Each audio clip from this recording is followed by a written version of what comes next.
సుమిత్ర, మొత్తానికి వీడు నాకేక విశ్వంతో విజయ్తో ఫోన్లో మాట్లాడించాడు. వాడితో మాట్లాడాక నాకు చాలా సంతోషంగా ఉంది.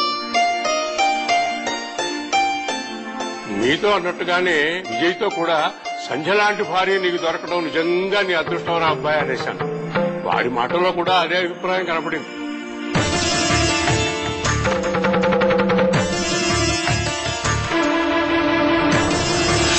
నేనంతటితో ఆకుండా మీ ఇద్దరిని జంటగా చూడాలందిరా అబ్బాయి, తొందరగా వచ్చాయనంటే నీ కొడుకు ఏమన్నా తెలుసా? ఏమన్నాడు మామయ్య గారు? మనిషినైతే ఇక్కడున్నాను గాని నా మనసంతా అక్కడే సంధ్య చుట్టూనే తిరుగుతోంది తాతయ్య అన్నాడు.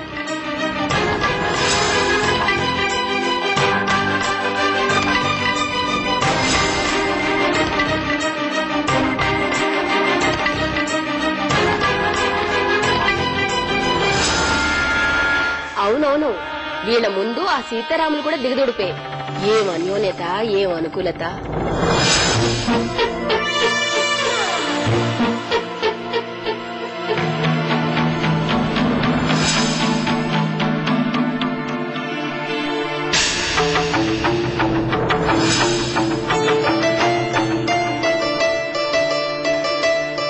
సుమిత్ర, నీ కోడలికి తిండి విషయంలో మొహమాట మరీ ఎక్కువగా ఉన్నట్టుంది. పక్కనే కూర్చున్నావు కదా, కాస్త గమనించు. అలాగే మామయ్య గారు. విన్నావా సంధ్య, నీ విషయాన్ని మామయ్య గారు కూడా కనిపెట్టేశారు. నువ్వు కాస్త సుష్టుగా తినాలమ్మా. వేసుకో, ఈ కూర వేసుకుని బాగా కలుపుకొని కడుపు నిండా తిను. తిను. పోనీ నేను ముద్దలు కలిపి తినిపించనా? ఎంతైనా అమ్మలాంటి అత్తని కదా. తిను.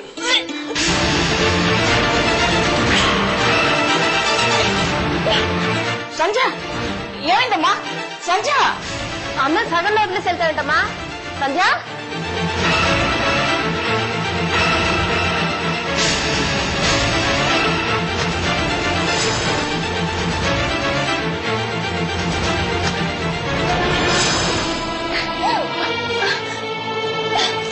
అయ్యయ్యో, వాంతులు చేసుకుంటున్నట్టుందక్క. వేళకు తినకపోతే అంతే మరి. పాపం భర్త దగ్గర లేకపోవడం వల్ల ఏమో అదోలా ఉంటుంది. ఈసారి వాడు ఫోన్ చేస్తే తొందరగా వచ్చేయమని చెప్పాలి.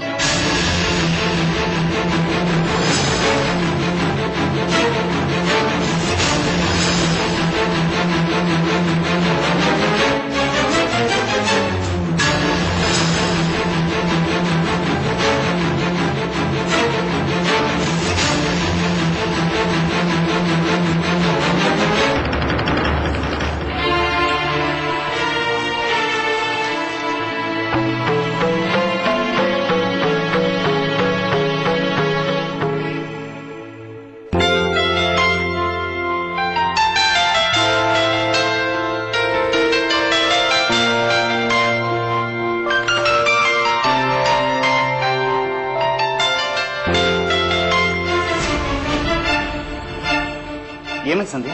భోజనం చేస్తుంది సార్, లేచి వచ్చేస్తా. ఒంట్లో బాగాలేదా? ఏంటి సంధ్య మాట్లాడవేంటి? కంగారు పడకు నీరజ్, నాకేం కాలేదు. ఏం కాకపోతే భోజనం వదిలేసి ఎందుకు వచ్చేసా? వాంత ఎలా ఉంటేను వచ్చేసాను. అయ్యింది కూడా. ఎందుకైంది? భోజనం సహించలేదా? కూరలన్నీ బాగానే ఉన్నాయి. అబ్బా, అది కాదురే నీరజ్, అర్థం చేసుకోవడానికి ప్రయత్నించు. ఏం అర్థం చేసుకోవాలి? ఒకటి అడుగుతాను, కొనిపెడతావా? అడుగు. ఏం కావాలి? మంచి మంచి బొమ్మలు కొని తీసుకురా నీరజ్. బొమ్మలా? ఏం బొమ్మలు?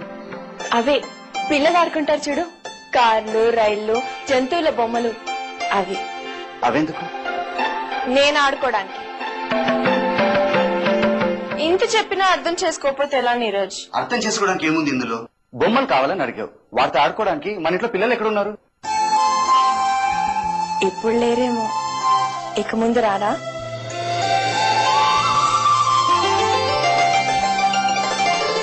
అంటే సంధ్య, నువ్వు నువ్వు నిన్ను తండ్రిని చేయబోతున్నాను.